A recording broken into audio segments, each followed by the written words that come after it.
Hi everyone, Renee here, and finally I'm reviewing the Ordinary.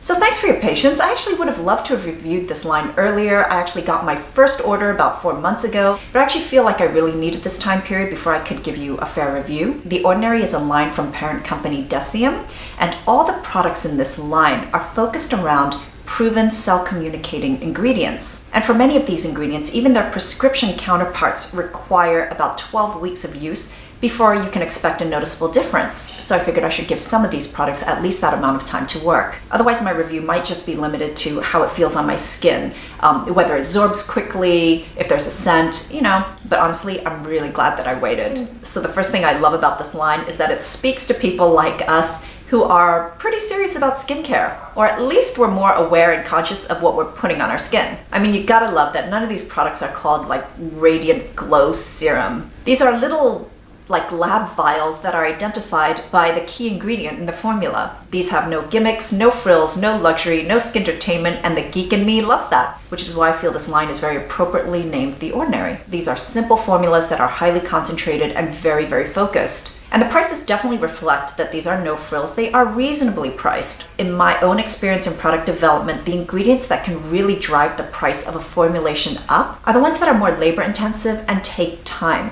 So like plant extracts and oils, essential oils, and if they're fermented, that process can take months and months. This line is very basic. It doesn't have those ingredients. So I think what most of us do with this line is we sort of just start throwing things into our cart, and then once it all arrives, it's like, what do I do now? So some very basic guidelines, which is liquid applications come before oil and cream ones, and you can actually layer up to 3 of these each routine. So that's another thing to consider price-wise, is that unless you have just one targeted concern, you're never really just using one. These can be applied day or night, although with some of them I have my own personal preferences, and these are also suitable for all skin types.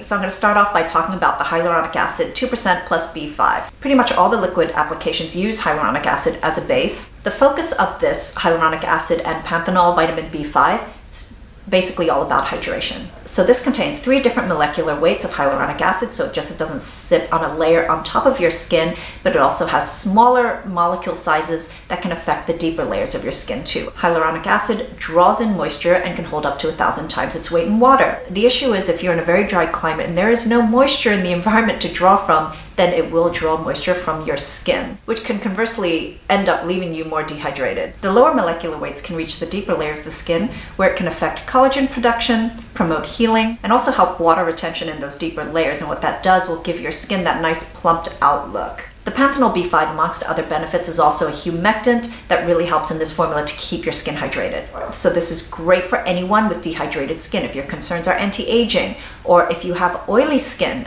this will help balance things out. So this is the one that I actually use the least, and the only reason why I got it was for comparison purposes. I wanted to compare it back to my favorite Hada Labo Gokujyun hyaluronic acid lotion. This is exactly new to me. Hada Labo's done it for 10 years already, and I personally still prefer that. There's something about the application and the texture that's more refined. The way it feels on the skin, I prefer, and ounce for ounce, that is still less expensive. This can be used any step before oil or cream.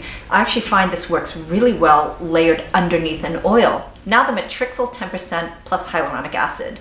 Matrixyl is known as an anti-aging ingredient. You will usually find this in any skincare product that is geared towards anti-aging, anti-wrinkle, lifting. The 3 types of Matrixyl that are used in this formula are particularly effective together. They are a triple threat. They work together really effectively to stimulate the growth of collagen, elastin, and naturally occurring hyaluronic acid within our skin. These are all things in our skin that really weaken as we age, as we sort of hit our 30s. So Matrixyl will basically strengthen all of that, build it up so that our skin can remain looking more youthful for longer. This works by helping refill wrinkles naturally from within the skin, so the appearance is less defined. The usual dosage of Matrixyl that you'll find in products is 2%. This combines a few forms of Matrixyl, which each have different benefits, for a total of 10%, which is pretty concentrated. This is perfect for anti-aging, wrinkles, fine lines, sagging.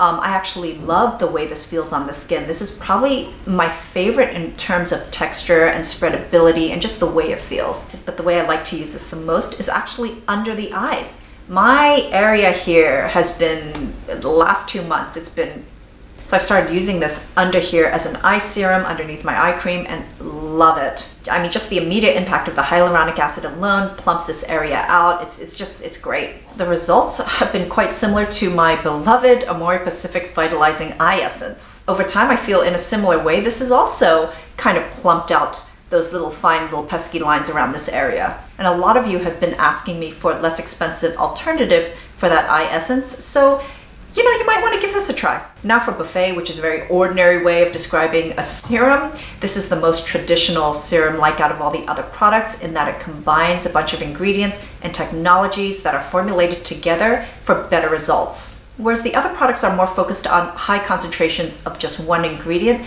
this has a combination of amino acids, peptides, humectants, and fermented probiotics. So this is double the price of the other products. I would actually recommend you either get the Matrixyl or you get the Buffet. The Buffet has the same compounds as the Matrixyl treatment, but it just has more. So if you're looking for an all-around, really well-priced anti-aging serum, then go for this. I love the way this applies. Like all the liquid applications, they actually absorb very quickly and dry really quickly on the skin. So it's not like you're patting forever. This definitely leaves your skin feeling so hydrated and has that typical sort of humectant tackiness, which goes away really, really quickly. In my latest morning routine, you'll see that I use this right after my toner and right before my oil essence. And the spreadability of these is really impressive. I mean, just one drop can go pretty far. So a lot of times when I do 2 or 3 drops, I feel like I have such an excess of product. If I use this in my evening routine, I will use it right after exfoliation so all the nutrients can just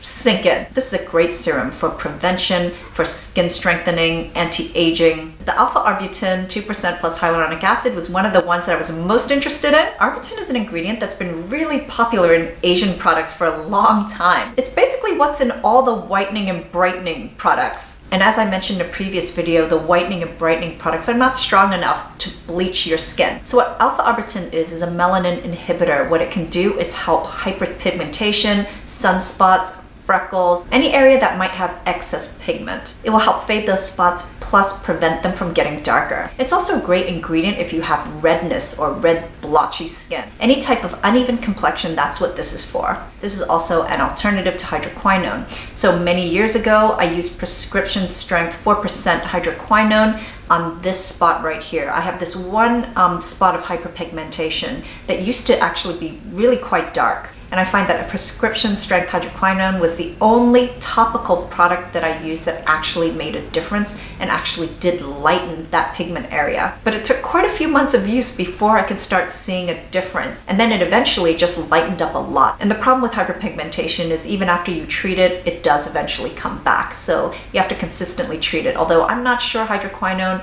is the greatest thing for your skin. So I was actually really excited to use this to try it on this area and see if it made a difference. So the way I use this is I use it every day, ideally morning and night, but I mainly use this in the evening, and I actually just spot treat. I just spot treat the areas that I need it. And I have to say, starting 3rd month, actually notice the pigmentation here breaking up and lightening. So that's very, very promising. If you have those red spots left over from acne, a lot of you ask me about that all the time, what you can do about that pigmentation. You might want to look into this. So in the past few months, I've had a few zits around my chin and they left their mark. But rather than taking maybe usually 3 to 4 months for it to actually completely fade away, they actually started fading and almost disappearing entirely in about a month. So that was pretty cool. I would say this used with a good vitamin C serum is a magical combo. Although to be safe, I don't use this during a day because a possible side effect is sensitivity to the sun. And you can use this in the daytime, you just have to make sure you wear sunscreen. Most formulas will contain at most 1% arbutin. This one contains 2% alpha arbutin. Now for one of my favorite ingredients, niacinamide, 10% plus zinc 1%. This was probably the first product to fly into my cart. Niacinamide is vitamin B3 and is a proven ingredient to reduce the appearance of enlarged pores. This also helps with uneven skin tone, wrinkle prevention, and balancing hydration. Niacinamide has been shown to increase the level of ceramides and fatty acids in your skin, which in turn helps to hold onto water, which will keep your skin looking youthful, healthy, and plump. This is also an anti-inflammatory, which can really help with blemishes and rosacea. And if you have uneven skin tone, this with the alpha arbutin has really made a difference. So what's interesting is the Ordinary considers this a treatment for blemishes and congestion. I do feel that with the zinc, there's definitely anti-inflammatory, wound healing, skin soothing properties, but I'm not sure how good this would be at preventing blemishes or really getting rid of them quickly. So I do feel expectations should be managed, but for me, niacinamide is mainly about melanin suppression, brightening your skin, anti-aging, keeping your skin very well hydrated, and pores. So I use these at nighttime, and they usually come in right before serum or in place of serum. So this combined with the alpha arbutin have recently started to show results, which is really encouraging. Not just in the lightening up of this hyperpigmentation patch, but also in radiance. I've really noticed a distinctive radiance. The other day, I actually wore a matte foundation. It was by accident, of course, but there was still a glow. Well, that's it for the first part of my Ordinary review. I've decided to split it up so that it's not like 2 hours long. Besides, I've completely lost daylight here. Stay tuned for part 2 that will be coming up really soon. I'll be reviewing the actives, the acids, the retinoid, the oil, and the vitamin C. I hope you found this helpful. Thank you so much for watching, and until next time, I'm wishing you great skin health. Bye!